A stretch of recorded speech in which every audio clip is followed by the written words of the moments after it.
Today, we are answering a safety question about high-pressure tank welding. We want a conceptual explanation, so we will walk through the question, sit back and visualize the answer, and then see why the correct option wins. Here's the question. Who must be under control for welding done to a high-pressure tank?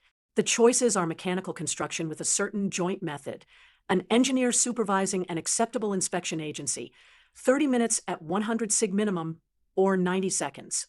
Think about the options.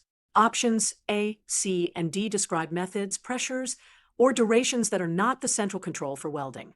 Option B says an engineer supervising a welding inspection agency acceptable to the Department of Buildings is responsible. Let's visualize that to make it intuitive. Now, let's analyze the choices. Option A describes a mechanical joint, but it says nothing about who supervises. Option C mentions pressure for 30 minutes, not personnel. Option D just says 90 seconds, hardly a control for welding. Option B says the welding is under the control of an engineer supervising a welding inspection agency acceptable to the Department of Buildings. That matches the Part 14 rules for pressure services. To wrap up, remember that for any welding on a high-pressure tank, the Department of Buildings requires oversight from an approved inspection agency, and that agency must be supervised by an engineer.